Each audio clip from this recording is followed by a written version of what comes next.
바로 며칠 전 이렇게 보니까 베트남 사람들이 한국에 와서 무슨 발표를 한다 하는 그런 사진도 그런 영상도 돌아다니고 있었습니다. 그게 바로 베트남전에서 우리 국군이 자유 베트남을 지키기 위해서 그곳에 갔을 때 우리 국군이 베트남 민간인을 학살했다. 이런 주장을 펴는 사람들이 여기 와서 활동을 하는 그런 뉴스였던 겁니다. 그게 지금 우리 법원에서 그걸 받아들여서 재판을 하고 있죠. 그러니 그 당시에 우리 국군으로서 베트남에 파병됐었던 우리나라 사람들, 한국 국민들은 아주 당혹스러운 상황이 됐습니다. 갑자기 대한민국의 변호사 그룹이 그리고 대한민국의 어떤 그 정치 성향을 지닌 집단들이 우리 국군이 인권을 침해하는 민간인을 대량 학살을 한 그런 국군이고 우리나라가 그런 나라다 이러고 나오니까 당황스러운 것이죠. 게다가 아니 그 사람들을 불러와서 한국으로 데려와서 여기에서 무슨 발표회를 하고 한국의 언론 방송이 이걸 또 막 내보내주고 한국의 그 KBS는 이걸 특별히 무슨 그 영상물을 만들어서 또 뿌려주고 한국의 법원이 이걸 받아들여주고 이런 국가로부터 자기가 국군으로서 복무했던 그런 사실이 지금 총체적으로 부정당하는 이런 상황이 됐습니다. 그 사람들이 젊다면 폭동이라도 일으킬 그런 상황입니다. 그러나 이제 그 당시 참전했던 우리 국군들은 벌써 나이가 많죠. 아마 70대 이렇게 된다고 몇몇을 보니까 그렇던데 그러니 나라를 위해서 그 위험한 곳에 갔다가 와서 살고 있는 게 그게 이제 치욕으로 지금 이 시대에 이 나라에 같이 살아가는 사람들에게 치욕적인 그런 취급을 받는 그런 상황이 됐습니다. 이 베트남전 참전 국군을 민간인 학살범으로 만들고 있는 문제는 우리 대한민국의 뿌리 깊은 과거사 운동권들이 불러온 문제다. 우선은 그렇게 볼 수 있겠습니다. 리마요는 몇 해 전부터 이러한 흐름, 이러한 일들에 대해서 경고를 했습니다. 이 대한민국의 국민 모두는 과거사라는 망령에서 벗어나야 한다. 그동안에 가장 먼저 예를 들 수 있는 것은 바로 일본과의 관계입니다. 이웃나라 일본에게 이런 과거사를 내세워서 삥뜯기 하지 마라. 이렇게 경고를 했습니다. 그거 왜냐하면 해서 기껏 받아내는 거는 돈푼 뭐 그 정도 될 겁니다. 그러나 그게 돈이 문제가 아니다. 국가의 앞길을 스스로 무너뜨리는 짓이기 때문에 하지 말라 이렇게 경고를 했었습니다. 그러니까 우리나라에서 이제는 이게 마치 일본에게 승리한 것 같은 그런 게 일단은 위안부 그리고 징용공 이런 것이 있습니다. 그러나 여기에 대해서 리마요는 입장을 한 번도 바꾼 적이 없습니다. 바로 이 위안부 운동권이라는 위안부들 자신에 대해서는 언급을 하지 않겠습니다. 그 사람들하고는 관계가 없고 그거는 이미 옛날 이야기인데 지금은 위안부 운동권이라는 어떤 집단의 활동 이게 문제가 되는 겁니다. 바로 여기서 힘을 쓴 것이고 그래서 지금과 같은 일이 생긴 것이죠. 위안부 운동권에서 수십 년 동안 해온 일 거기에 대해서 리마여는 대한민국 국익의 관점에서 바라보는 리마여는 지지 안 합니다. 그리고 특히 징용공 문제는 한국에 승산이 없다. 이미 한참 전에 리마여는 이렇게 밝혔습니다. 법적으로 지금 이 징용공과 관계된 이런 거 국민 여러분이 알고 있는 것과 다르다. 법리는 다르다. 그래서 지금 그 피해는 법적으로 인정 못 받는 거다. 그것입니다. 문재인 대통령 때 물론 대법원 판결까지 밀어붙였습니다. 그러나 그 판결은 분명히 흠이 있습니다. 나는 그 부분에 대해서 문재인 청와대가 재판 개입을 했다는 혐의, 이게 분명히 머지않아 제기될 거다. 그렇게 보고 있습니다. 그럴 여지가 있다고 보기 때문입니다. 이렇게 경고를 했는데 바로 올해 이제 올 것이 온 겁니다. 지금까지 우리는 공격을 하는 입장이었는데 이제 공격당하는 입장으로서 온 게 바로 베트남전 한국의 민간인 학살 책임, 바로 이 문제입니다. 또 있습니다. 이거는 지금 저 과거사 운동권 쪽에서 만들어 놓은 자료에 별별 것을 다 갖다가 지금 우리가 가서 학살을 했다. 이런 것들을 지금 놓고 있는데 제1탄이 베트남전입니다. 2022년 8월 7일 KBS에서 얼굴들, 학살과 기억편, 기억, 메모리 이런 제목으로 영상을 방영했습니다. 제목을 보면 한국이 죽일 나라가 된 거죠. KBS 쪽에서 내보낸 것은 베트남 주민들의 증언을 토대로, 그러니까 우리가 이렇게 당했다. 우리가 이렇게 분하고 억울하다. 우리한테 이렇게 죽은 사람이 있다. 그 사람들의 주장은 그겁니다. 그리고 그게 벌써 이렇게 오랜 세월이 지났는데 지금에 와서 다시 한다는 것은 발굴을 했겠죠. 그래서 아마 굉장히 잔혹하고 눈물 없이 볼 수 없는 이런 것들이 있을 겁니다. 그래, 그걸 토대로 이 영상을 KBS가 만들었다. 대한민국 국군이 베트남전에서 민간인을, 베트남 사람들을 학살했다. 이런 영상을 방영했습니다. 일단 방영했습니다. 그러면 이거 이제 베트남에서 내리 틀겠죠. 전 세계 어디선가는 이게 돌아다닙니다. 추한 거 다음으로 비극적인 거를 사람들은 보게 돼 있습니다. 그러니까 베트남에서 이러겠죠. 한국의 공영방송 KBS가 이걸 만들어서 방영했다. 이거는 자백이고 후회다. 이렇게 볼 겁니다. 그러면 피해자들이 이제 지금 만약에 피해자가 몇 명 있으면 이제 이 영상이 나가고 나서는 피해자 더 늘어날 겁니다. 피해자의 자손들, 친척들, 이웃들 하면서 늘어나겠죠. 지금까지 과거사가 그렇게 돼 왔습니다. 자, 이렇게 KBS가 이걸 후회하면서 내보냈다면 죗값을 치러야지. 이게 세상의 인심입니다.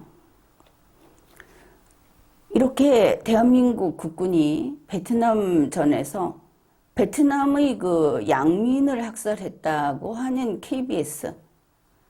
KBS 얼굴들 학살과 기억이라는 것을 만들어낸 제작진들이 입장문을 발표했습니다. 이겁니다. 대한민국 국군이 베트남 양민을 학살했다는 그 의혹 사건은 한국 현대사의 오랜 숙제이자 우리가 풀어야 할 과제이다. 이게 무슨 소리입니까? 이 사람들은 그러면 한국에 사는 베트남 사람들이 KBS에 들어가 있는 겁니까? 자, 이게 과거사 운동권의 논리다. 과거사 운동권은 자유대한민국만 공격합니다. 공산 세력은 공격 안 하고 대한민국의 적들은 공격 안 합니다. 그게 과거사 운동권이다. 왜 이게 KBS 제작진들의 숙제이자 과제인데? 두 번째로 베트남 현지 주민들이 이제 재판정에서 첫 번째 증언을 하게 됐는데 그거를 앞두고 사건을 조명해보자는 취지로 이 프로그램을 기획했다. 여기에서 이들이 바로 이 재판에 영향을 미치기 위해서 이 프로그램을 기획하고 방영한 것을 알 수 있습니다. 여기까지 보면 정상적으로 안정된 국가였다고 한다면 이들은 일단 반국가 행위를 한 겁니다. KBS 이대로 두고 봐야 하는가? 우리가 이것도 분명히 생각을 해야 하죠. 제작진들이 이렇게 말을 했습니다. 올해 안에 1심 선고가 내려질 것인데 그 내용을 바탕으로 당시의 상황 등을 담아서 후속편을 제작할 예정이다. 이제 1심이 나오면 그걸 디딤돌 삼아가지고 더 많이 한국의 국군이 얼마나 악랄했는지를 더 만들어서 내놓겠다. 그러면서 그 당시 그 월남전, 베트남전에 갔던 사람들 이야기도 좀 듣겠다고 하면서 구색은 맞추는데 맨 처음 출발이 뭡니까? 학살이라고 못 박아놓고 시작을 하죠. 학살 당했다고 주장하는 사람들의 말을 토대로 제작을 하는 겁니다. 우리나라의 과거사라고 하는 건 다 이런 식입니다. 그게 좌파라고 하기는 뭔가 부족하고 참으로 평양스럽다. 이렇게 보는 것이죠. 이 베트남 민간인 학살하고 5.18이 관계 있다는 것을 아십니까? 사건이 아니고 성격이. 5.18이라고 하는 것은 과거사 운동권에게는 바이블입니다. 그런데 현재 윤석열이 이 5.18을 끌어안은 것 아닙니까? 그러면 윤석열 보고 5.18을 사랑하지 말라는 거 아닙니다. 그게 아니고 누구나 자기의 선택에 책임을 지게 돼 있는 것이죠. 5.18을 끌어안은 윤석열 앞에 이제 또다시 과거사 운동권들의 전성시대가 올 거다. 이런 뻔한 다음 발걸음을 우리가 예측할 수 있는 겁니다. 이게 지금까지처럼 위안부니 징용공이니 그런 차원이 아닙니다. 그거는 우리가 가해자가 아니고 우리가 피해자였으니까 그나마 뭐 큰 문제는 없었죠. 일본하고 관계를 망쳐서 여러 가지로 안보라든지 산업이라든지 하는 데서 말할 수 없이 손해를 보고 있죠. 일본이 지금 말이 없는데 21세기 신냉전 상황에서 일본은 야금야금 한국과 같이 가는데 아주 비싼 입장료를 받을 겁니다. 다 자초한 겁니다, 스스로. 이 과거사 운동권들이 앞으로 우리가 살아가는 장래를 더 힘겹게 만들어 준 것이죠. 자, 이번에는 한국이 원흉인, 한국이 가해자인 이런 과거사 운동을 아주 뜨겁게 불지필 것이다. 그것을 알 수 있습니다. 5.18 이야기를 했는데 사실 윤석열 대통령은 5.18 잘 모를 겁니다. 왜냐하면 선거 때 자기가 5.18 때 뭐를 어쨌네 하는 것들이 앞뒤가 맞지도 않고 보니까 그런 것과 별 관계는 없는 그런 1980년의 윤석열이었다. 이렇게 판단을 했습니다. 그래서 윤석열, 김건희 씨 그리고 용궁 사람들은 내가 써놓은 책 전두환대 광주혁명이라는 것을 읽어보십시오. 우리 현대사에서 무엇이 사실인가, 5.18에 무엇이 사실인가 하는 게 거기에 있습니다. 5.18을 가지고 나와서 활동하는 사람들은 다른 차원이고 전두환대 광주혁명이라고 하는 것은 대한민국의 눈으로 1980년 광주 사태 이거를 들여다본 그리고 사실은 1990년 이후에 이 5.18 세력이 힘을 충분히 얻은 강자 일대의 5.18을 정리해 놓은 그런 책입니다.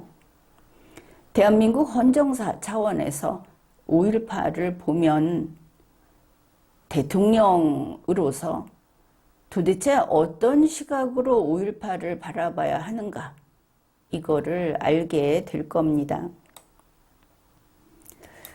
지금 우리에게 당면한 것은 베트남 민간인 학살이라고 하는 이런 문제입니다. 우리가 공격을 받게 된 것이죠. 한국의 민변과 과거사 운동권이 이것을 세상에 불러들였습니다. 대한민국에 불러들였습니다.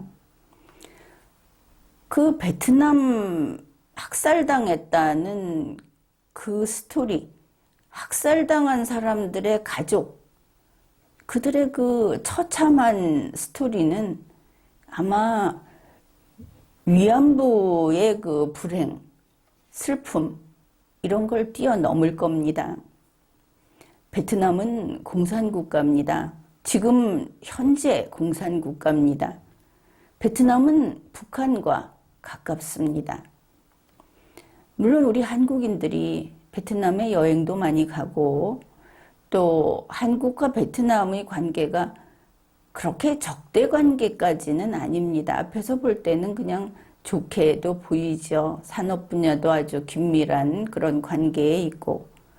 그런데 이 과거사 운동권이 이 문제를 자꾸 키우면 그리고 저런 언론 방송사들이 같이 거기에 협력을 하면 베트남이 우리 한국을 현재 우리가 일본을 대하듯이 그렇게 그런 취급을 하게 됩니다. 그러다 보면 과거의 상처가 다시 덧나서 그리고 거기에 분노가 퍼부어져서 확대가 되겠죠. 증오심이 확대가 될 겁니다. 그러면 한국인이 베트남에서 한국인이 공격을 받고 한국 기업이 공격을 받고 이런 일도 생길 겁니다. 그 다음에 우리가 전 세계에다가 어디 허락만 받으면 소녀상 세우지 않았습니까? 위안부 소녀상. 그러면 이제 베트남에서는 한국군이 학살한 그런 소녀상, 신생아, 아기들의 동상 이걸 세계 곳곳에 세울 겁니다. 이런 주제로 이야기를 하다 보면 한국의 좌파를 그래도 같이 살아야 갈 새의 양 날개 중에 한쪽 날개로 도무지 인정을 할 수 없는 것이 한국의 좌파라는 무리가 그저 친북이라는 것이 바로 그들의 이런 악랄함 속에서 보이는 겁니다. 이번에 이 소송은 2020년 4월에 베트남 사람이 3천만 원을 배상해달라 이렇게 시작을 했습니다. 뉴스를 대충 보니까 민변에서 다 준비를 한 것으로 보였습니다. 그런데 이 민변, 이 과거사 운동권은 6.25 때 북괴가 여기 와서 저지른 그 학살, 그 북괴가 배후로 우리에게 저질렀던, 범했던 테러, 중공군이 와서 학살한 것들, 이런 거 투쟁 안 합니다. 그거야말로 투쟁할 만한 것이고 아주 쌓여 있지 않습니까? 그런 거 안 합니다. 오직 자유대한민국만 공격하고 있다. 그런데 이게 겨우 3천만 원이냐 이렇게 하면서 3천만 원 그냥 주고 말자 하면은 그때부터 이제 늪에 끌려 들어가는 겁니다. 한국은 그때부터 이제 빨대가 엄청나게 큰 그 우물같이 그 굵은 빨대가 꽂히게 되는 겁니다. 이제 민변하고 좌파들은 원래 국군을 증오하지 않습니까? 그래 바로 이렇게 저 베트남 사람들의 인권 이거를 내세우면서 누가 인권을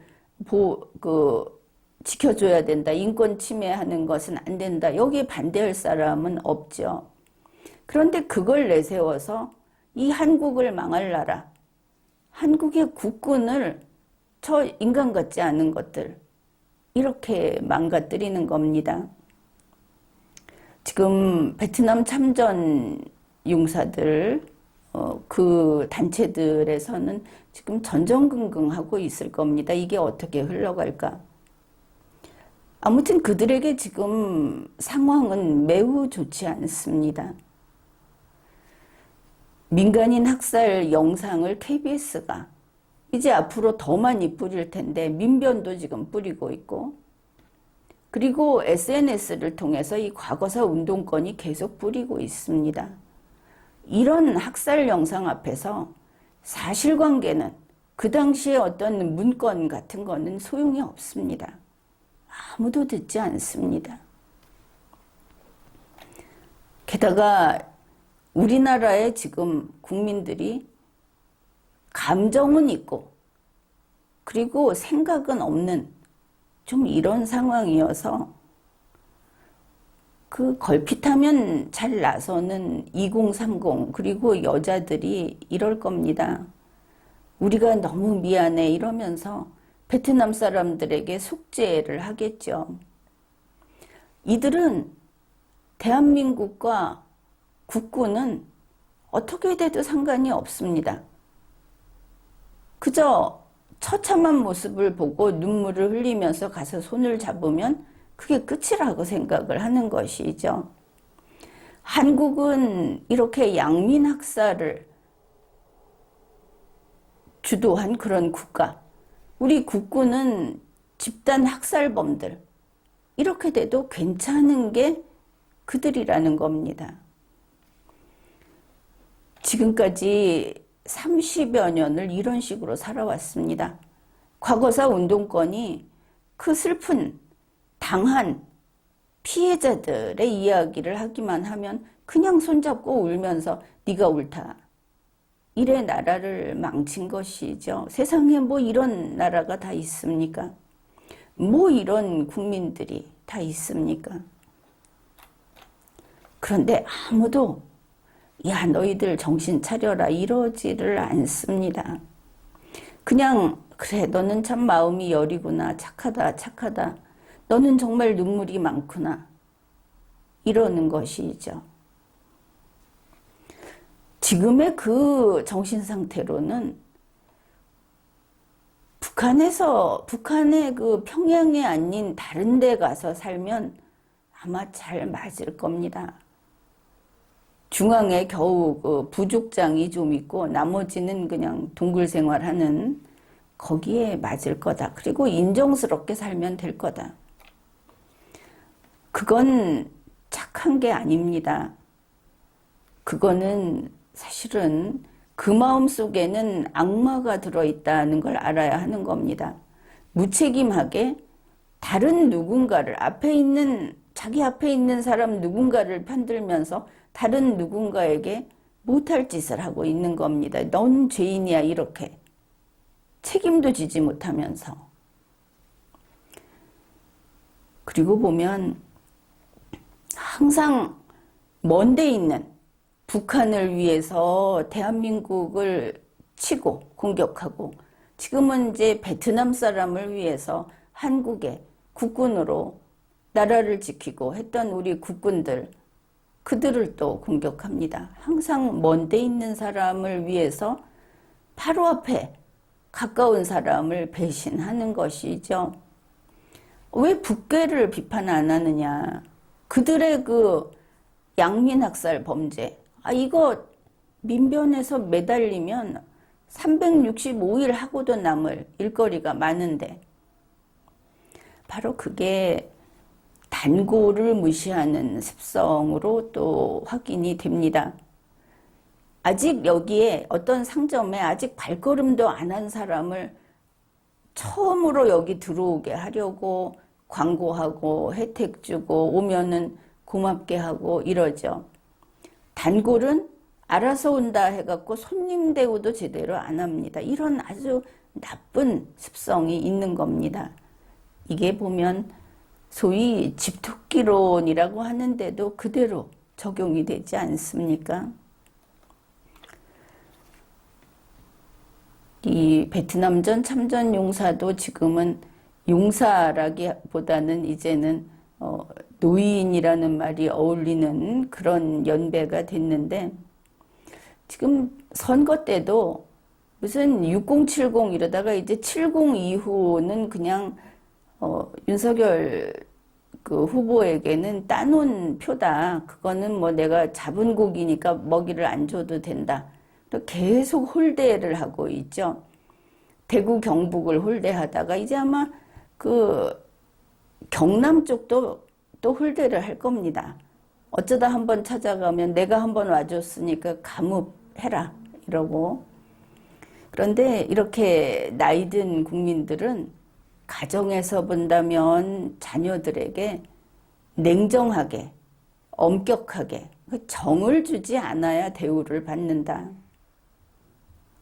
물론 안 그런 가정도 있겠지만 이게 조금씩 더 세밀하게 들여다보면 결국 그렇더라. 불교의 법구경이라는 모아놓은 그 책을 보면 사랑하지 말라 이런 게 나옵니다. 사랑하게 되면 약해지죠. 그리고 비논리적으로 됩니다. 사람과 사람의 관계가 그렇게 된다. 부모 자식 간에는 그런 관계가 아니고 그냥 네가 곧 나다 이렇게 되는 거였지만, 지금 부모를 존엄사 시키는데 찬성하는 자녀들도 많고 뭐 이렇지 않습니까? 그래서 이제 관계가 이미 그렇게 어떤 법률 관계로 넘어갔다고 한다면은 냉정한 게 제일 현명한 거다 이렇게 봅니다. 마찬가지로 대접을 받으려면 집토끼 취급을 하는 사람들에게 냉정해야 합니다. 지금 나는 이 정당을 지지해 하는 거 철회하십시오. 그러면 그 지지받으려고 머리 숙이고 올 테니까. 이게 대우받는 간단한 비법입니다. 아무튼 이 베트남전 이것과 관련해서 지옥의 문이 열렸습니다. 그걸 민변과 좌파들이 열어 젖힌 겁니다. 지금까지 한국이 저 일본인 전체를 무슨 위안부 가해자인 것처럼 악착스럽게 공격을 했습니다. 우리도 베트남에게 똑같이 당할 겁니다. 그러면 사안마다 동남아가 등을 돌리고 여기에 북한이 가세하고 우리 한국의 좌파들이 동조할 겁니다. 난장판이 되겠죠. 이런 것들이 일찍부터 우리 대한민국은 우리끼리 먼저 자립해서 살아가자 하나가 돼서 살아가자. 지금 뭐 윤석열이 김한길이니 뭐 이렇게 내놓고 국민 통합을 하겠다고 하는 게 이 통합이라는 한국말도 딴 걸로 갖다 쓰고 있죠. 그건 가짜고 우리 대한민국은 대한민국이 잘 살고 대한민국이 더 자유민주주의 국가로서 그렇게 발전을 하게 되면 국민 한 사람 한 사람이 더 나은 삶을 살게 된다. 그래서 제발 이 좌파질, 과거사 운동권 이런 거 이제 좀 하지 말자. 더구나 지금 이 지구에서 살아간다는 것 자체가 어려워지는 이 상황에서 이제는 좀 멈추자고 계속 이야기를 했는데 듣지를 않죠. 길을 묻는 사람에게 길을 알려주었습니다. 그랬더니 말을 듣고서는 마치 아무 이야기도 못 들은 듯이 처음부터 이쪽으로 가라고 했더니 저쪽으로 가는 그런 경우가 있습니다. 그래서 왜 그쪽으로 가냐 이렇게 물으면 아니 저기 다른 데 들렸다가 딴 데 들렸다가 가려고 이렇게 답을 합니다. 그게 그들의 한계인 겁니다.